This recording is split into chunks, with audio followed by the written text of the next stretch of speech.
McLaren's Papaya Rules are history. Lando Norris declares there are no Papaya Rules anymore. Ferrari's chairman agrees to a staggering $214 million settlement in a tax fraud dispute. Christian Horner calls Red Bull's 2026 engine project embarrassing. Don't forget to like, subscribe. First up, let's talk about McLaren. The team has been the feel-good story of the last 12 months, rocketing from the midfield to consistent podium challengers. A huge part of that success has been the seemingly harmonious and super-fast duo of Lando Norris and Oscar Piastri. But after the Italian Grand Prix, Lando Norris dropped a phrase that has sent shockwaves through the F1 community. He declared that there are no Papaya Rules anymore. What does that mean? And is the friendly Papaya partnership about to get a lot more spicy? To understand the weight of this statement, we have to rewind. Papaya Rules was an informal, almost gentleman's agreement that emerged earlier this season.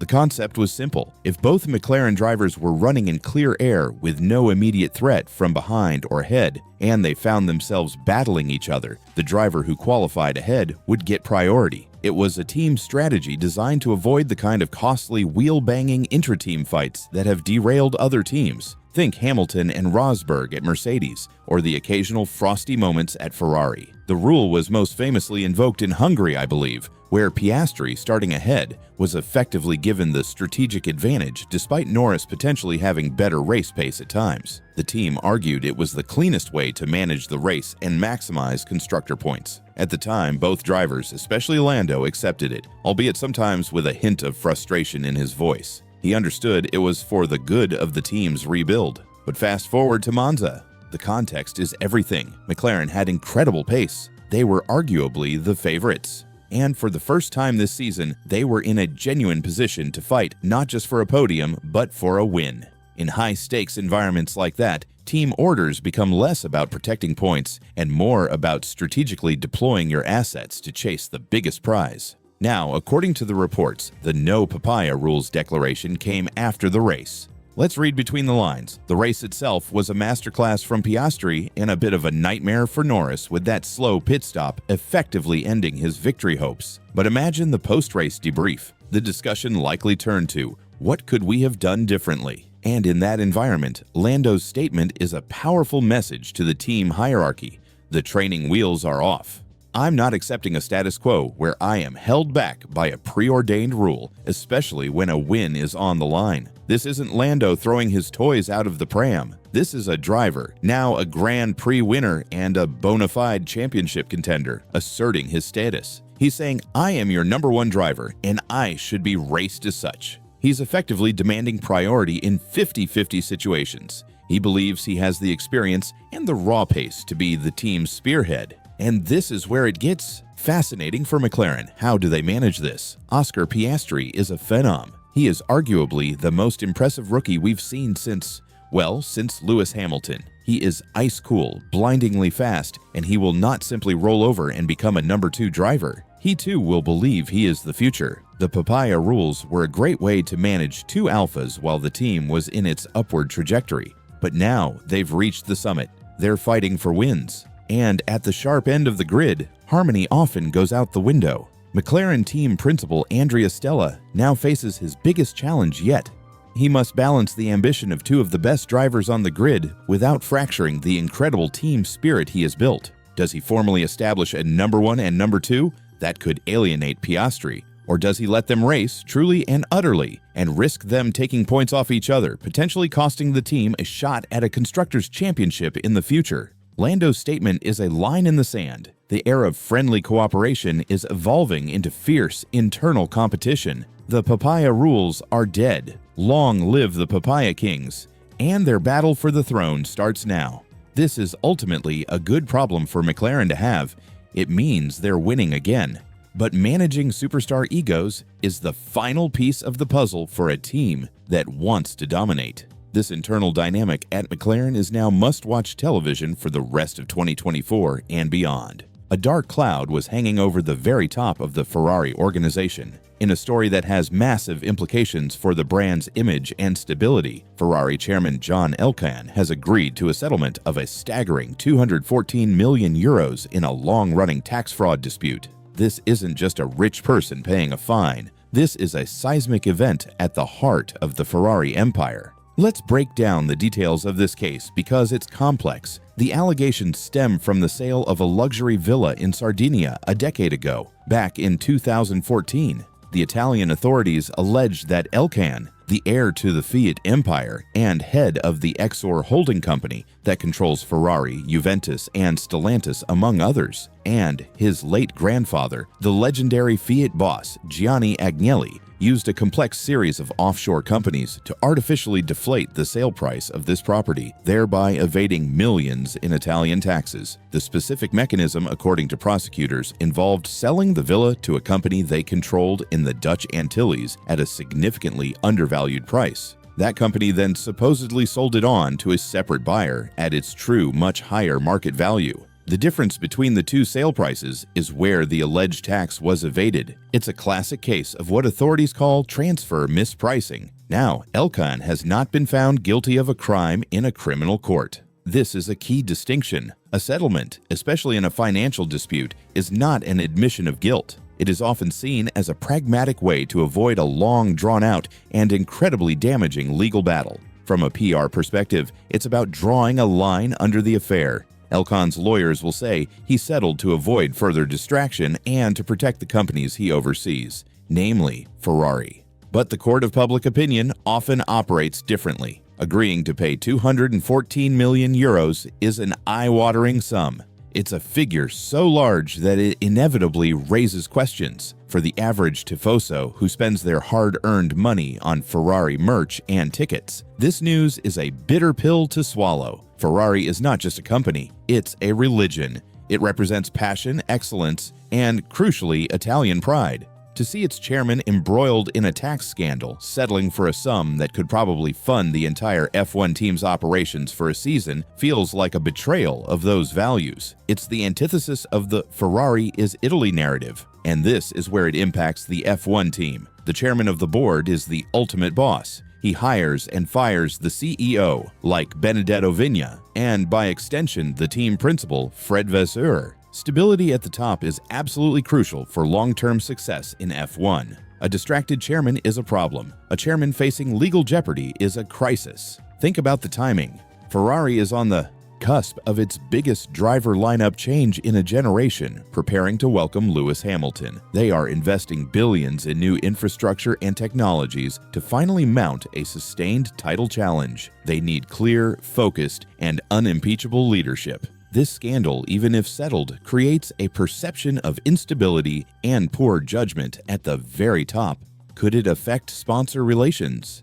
Potentially. Major corporations are very sensitive to being associated with financial scandal. Could it be a distraction for Vasseur and the team? Absolutely. Instead of being fully focused on catching Red Bull, Fred might now be fielding questions from Exor about contingency plans. Most importantly, it damages the brand's prestige. Ferrari trades on its aura of excellence and superiority. This story drags that aura through the mud of financial scandal. For a brand that is so meticulously manicured, that's a dangerous thing. John Elkann has led Ferrari through a period of immense commercial success. The company's stock price has soared, but this settlement will leave a permanent stain on his legacy. The Tifosi are forgiving when you lose on track by pushing the limits. They are far less forgiving when the failure happens in a boardroom concerning taxes.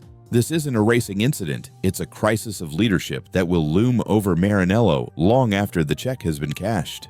Ferrari's challenge on track is immense, but this off-track drama represents a different kind of opponent, one that can't be outmaneuvered with a clever strategy or a powerful engine. How they manage the fallout from this will be a true test of the team's resilience. From one leadership crisis to another, over at Red Bull, Christian Horner is facing a different kind of problem, but it's just as severe. After dominating the current regulatory era, the team is looking ahead to the massive 2026 rule changes, and it is not going well. Reports are emerging that their new engine project, in partnership with automotive giant Ford, is in serious trouble. How much trouble? Horner himself has reportedly used the word embarrassing. For a man known for his supreme confidence, that is a terrifying admission. To understand this, we need to look at the 2026 power unit regulations. They represent the biggest shift in a generation. The headline is a move to near 50-50 power split between the internal combustion engine and the electric motor component. The MGUK is becoming vastly more powerful, and the entire unit will run on fully sustainable fuels. It's a clean sheet design for everyone. Red Bull's situation is unique. For the past decade plus, they've been a customer team, using Renault and then Honda engines. Their genius was in the chassis and aero. But with Honda initially planning to leave F1, Red Bull made the audacious decision to become a full works team. They took over Honda's IP and built their own engine division, Red Bull Powertrains, from the ground up in Milton Keynes. It was a huge risk. Then they announced a technical partnership with Ford. Ford wouldn't be building the engine, but they would provide technical expertise, particularly on the electrical side, and of course, their brand name and marketing muscle. On paper, it was a dream team. Red Bull's racing agility and ambition combined with Ford's century of automotive engineering experience. But the reports suggest the reality is a nightmare. The problems seem to be multifaceted. First, there's the sheer scale of building an F1 engine from scratch. Mercedes, Ferrari, and Renault have been doing this for decades. Their institutional knowledge is immense. Red Bull is trying to climb that mountain in a few short years. Second, the specific challenges of the 2026 regs are brutal. The new engines will have a huge deployment zone for the electrical energy, but there are concerns about the sound, the complexity of harvesting that energy, and the overall drivability. Now, the rumors from the paddock are dire, that the Red Bull Ford engine is significantly down on power compared to its rivals, that it's unreliable, that it's overweight, that the integration between the combustion engine and the electrical system is not seamless. If these reports are even half true, it's a 5-alarm fire for Red Bull. Horner calling it embarrassing is a calculated leak. It's a message to his own people to sharpen up, but it's also a potential shot across the bow of Ford. Is he suggesting that Ford's contribution hasn't lived up to the hype? The partnership was supposed to give them an edge, not hold them back. The implications of this are catastrophic for Red Bull's future. We are witnessing the end of their dominance right now. This isn't about a new wing or floor. This is the very heart of the car. If they show up in 2026 with the third or fourth best engine on the grid, no amount of Adrian Newey magic can fully compensate for that deficit. They could be plunged right back into the midfield.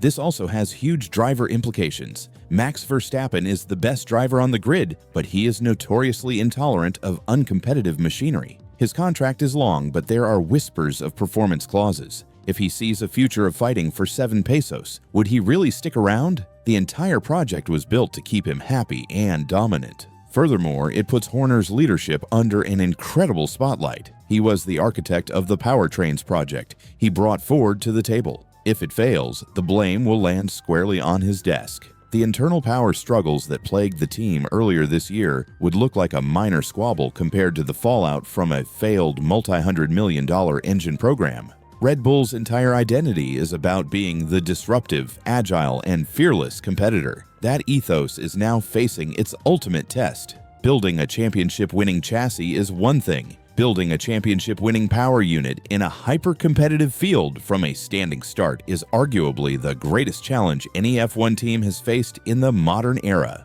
The word embarrassing might soon be replaced with something far stronger if they can't find a solution. The 2026 season is still 1 year away, but in engine development terms, that's the blink of an eye. Red Bull is in a race against time to save its future, and right now, they are staring at a very large, very embarrassing red flag. While Red Bull's engine project stutters, another 2026 entrant is making all the right moves. The Audi takeover of the Sauber team is full steam ahead, and they've just announced a blockbuster game-changing partnership that proves they are thinking differently. They've teamed up with global sportswear and lifestyle giant Adidas. This is so much more than just a new sponsor. This is a strategic masterstroke. Let's be clear, teams have had clothing partners before, but this is different. This isn't Audi putting a few Adidas logos on their team caps. This is a deep, multifaceted, long-term partnership that covers team kit, fan wear, and, most intriguingly, a collaboration on performance products. Think about that. Adidas isn't just making merch. They're coming in as a technical partner. What does that mean? Well, Adidas is a world leader in material science. They innovate in lightweight, breathable, and aerodynamic fabrics. They have decades of experience in athlete performance. Think of their work in football boots, running shoes, and athletic wear. They understand how the body moves, sweats, and performs under extreme conditions. Now, apply that to an F1 driver. They experience massive G-forces, extreme temperatures that can vary by 50 degrees Celsius between the start and end of a race, and they need to be perfectly comfortable and focused for 2 hours straight. Their race suits, gloves, and shoes are critical pieces of equipment. An Adidas partnership could lead to genuinely innovative products that offer a tangible performance benefit to the drivers. Lighter, more fire-resistant suits that better manage moisture and temperature. Gloves with improved grip and feedback. Shoes that are lighter and more supportive under braking. This is a real area of potential gain.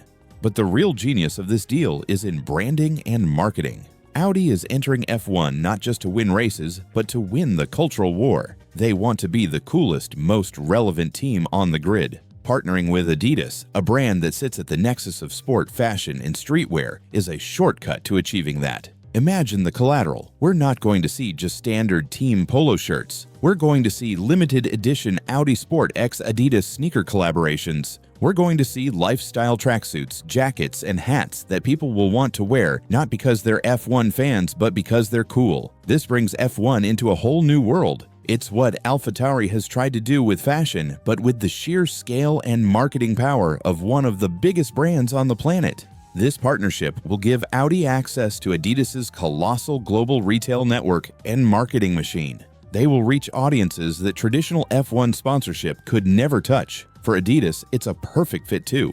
They get to align with Audi's engineering excellence and the glamour of F1, enhancing their own technical credentials. It also sends a huge message to the paddock about how Audi intends to operate. They are not just another car company throwing money at an F1 team. They are thinking like a modern, holistic brand. They understand that in the 21st century, success is as much about culture and perception as it is about lap times. While other teams are scrambling for title sponsors, Audi has partnered with a cultural titan. This deal will attract other brands. It makes Audi an incredibly attractive destination for drivers, engineers, and commercial partners. It shows ambition, creativity, and a clear vision for what a modern F1 team should be. For the fans, this is awesome. We're going to get some of the coolest merchandise the sport has ever seen. But more importantly, it represents a fresh, exciting approach to the sport. Audi Adidas versus Ferrari Santander versus Mercedes Petronas.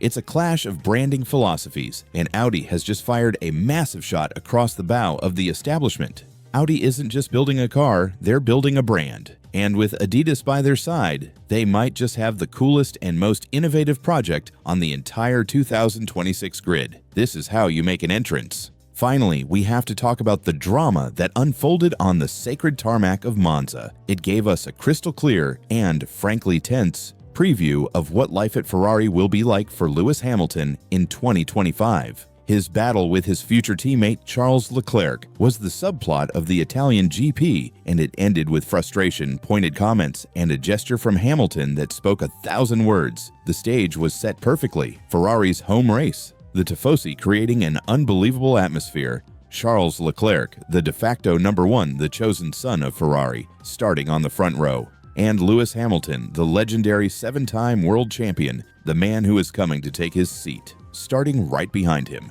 The lights went out, and immediately the tension was palpable. Hamilton, on the softer tire, got a fantastic start.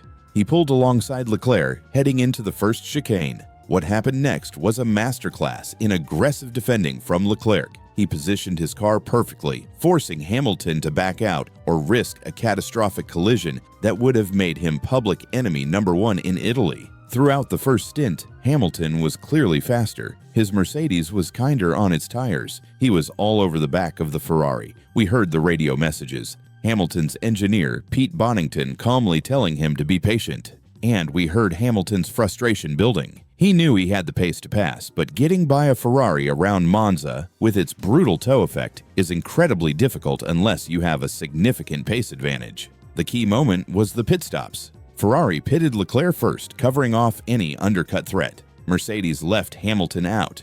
This was the critical decision. For a few laps, Hamilton was in clear air. And he was flying. He set a series of fastest laps. The Mercedes pit wall was gambling that a safety car could bunch the field up, or that his tire advantage later in the race would be decisive. But the safety car never came.